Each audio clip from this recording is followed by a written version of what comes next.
नबी के सुन्नत के मुताबिक निकाह करना। एक बात याद रखना, शरीयत ये कहती है कि सबसे अच्छा निकाह वो है जिसमें सबसे ज्यादा कम खर्च हो, सबसे ज्यादा कम खर्च हो और जिसमें सबसे कम महर हो कुर्बान जाना।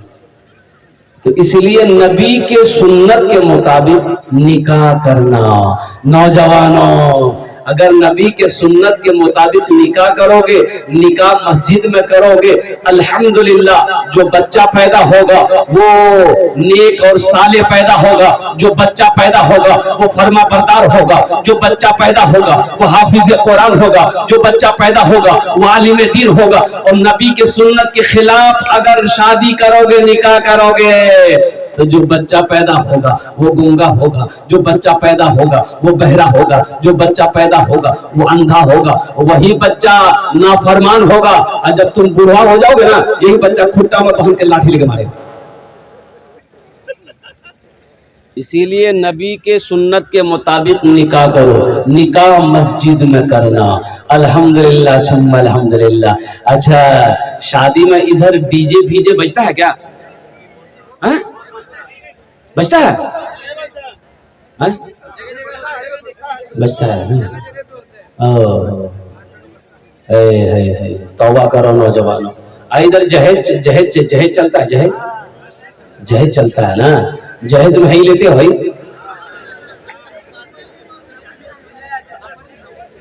तौबा करो नौजवानों, जहेज मांग कर लेना हराम है। जो जहेज मांग कर लेता है उसका नाम इंटरनेशनल फकीर है।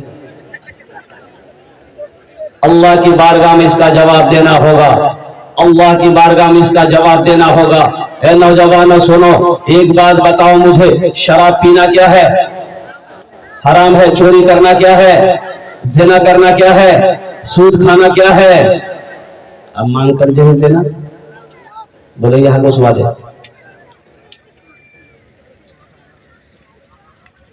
जहेज का जो प्रथा है ना, जो रस्म है, जो रवाज है, मजहब इस्लाम में नहीं था। ये तो चंद सालों से मजहब इस्लाम के अंदर में ये रवाज, ये रस्म दाखिल हुआ, पहले नहीं था। पहले ये रस्म नहीं था, ये रवाज नहीं था।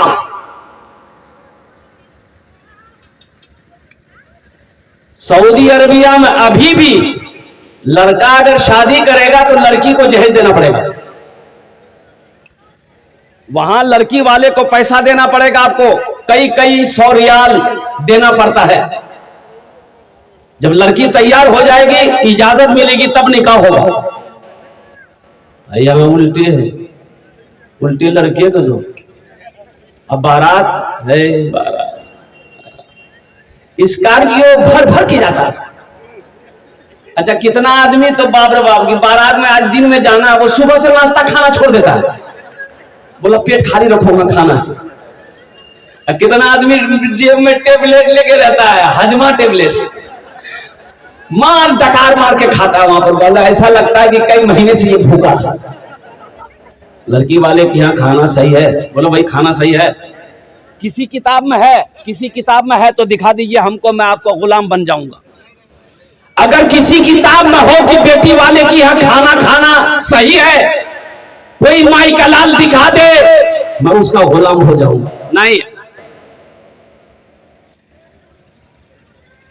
आपको शादी करनी है, 2-4 आदमी 5 आदमी, आप जाइए लड़की वाले के यहाँ निकाह पढ़िए, लड़की का हाथ पकड़िए, घर लेकर आइए। आप वलीमा करना सुन्नत है, आप हजारों को खिलाओ ना, हजारों लोगों को, 2000 5000 आदमी को खिलाओ, वलीमा करना सुन्नत है, वलीमा का खाना खाना सवाब है। तो अगर अल्लाह ने तौफीक दिया तो ये बेटे वाले की यहाँ खाना ये सही है, बेटी वाले की यहाँ खाना सही नहीं।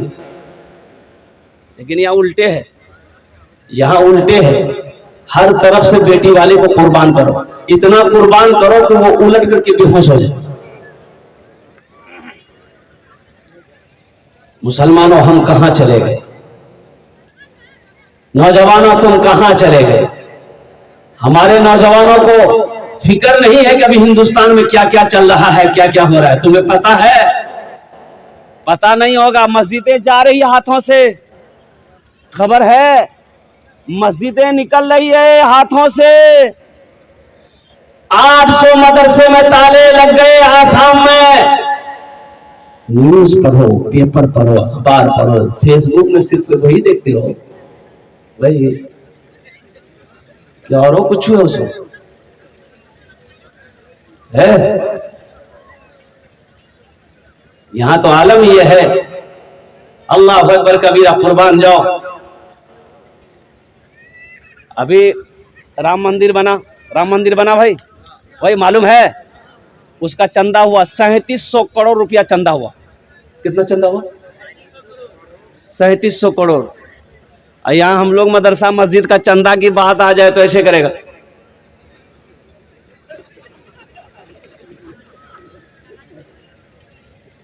जहां चंदे की बात आ गई नानी मर जाती।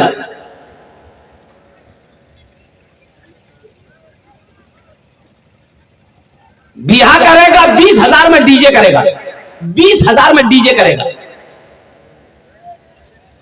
और डीजे अभी का डीजे ऐसा है, अल्लाह रहम फरमाए, बाप रे बाप, ऐसा डीजे बजता है कि बुढ़ा भी नाचने लगे। हाँ दिल बाबू,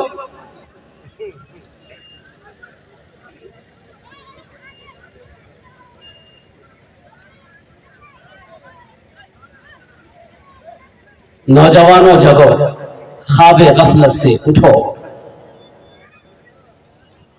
तुम्हारा मकाम कुछ और है। तुम अपने वकार को समझो, तुम अपने मर्तबे को समझो। तुम बेकार पैदा नहीं किए गए, तुम बेकार पैदा नहीं किए गए। अभी का जमाना, अभी का दौर ऐसा है, सोशल मीडिया का जमाना है। हर लड़के के पास में कम से कम 2 लड़की 3 लड़की का फोन नंबर रहेगा। बोलो बात सही कि गलत है? जोहर में इसको बोलेगा हाँ खुद की ठीक चीज ना, हाय ती रखो। असर में बोलेगा हाँ बेचनी ठीक चीज ना, बाय रखो। मगरिब में तीसरी को बोलेगा टाटा, आयशा में चौथी को बोलेगा आई लव यू। फुर्सत, इसको मोबाइल से फुर्सत मिले तब तो, इसको मोबाइल से यही सबसे फुर्सत मिले तब तो ये न्यूज पढ़ेगा कि हिंदुस्तान में क्या क्या हो रहा है। इसे खबर पढ़ने की फुर्सत कहां है? न्यूज पढ़ने का, न्यूज देखने का फुर्सत कहां है? इसे मस्जिद और मदरसे की खबर कहां है? हम कहते हैं ये सब मत करो, ये सब करने की जरूरत नहीं है। नौजवानों, अपने दामन को पाक रखो। तुम पाक दामन रहोगे, इंशाअल्लाह जब ब्याह करोगे, शादी करोगे ना, तो पाक बीवी मिलेगी। पाक रहोगे तो क्या मिलेगी? अरे बोलो भाई, पाक रहोगे तो क्या मिलेगी? पाक बीवी मिलेगी। अपने दामन को पाक रखो। पाक मर्दों के लिए अल्लाह ने पाक बीवी रखा है, और अपने दामन को अगर नापाक करोगे तो पाक दामन बीवी नहीं मिल सकती। आजकल तो आलम यह है, हमारे नौजवानों को किसको समझाया जाए? अरे किसी की बहू बेटी को ताक झांक करने की क्या जरूरत है? पहली नजर माफ है, पहली नजर मान गए। अल्लाह ने कहा कि मोमिनो, जब रास्ते में चलो अपनी निगाहों को नीची रखो, अपनी निगाहों को नीची रखो, नीचे देखकर चलो। ये वो नहीं, निगाहों को नीची रखो। हाँ, रास्ते में चल रहे, किसी औरत पे नजर पड़ गई, लड़की पे नजर पड़ गई, तो हुक्म यह है, कुरान ये कहता है कि फौरन अपनी निगाहों को नीची कर लो। अपनी निगाहों को, अरे भाई बोलो भाई, अपनी निगाहों को नीची कर लो।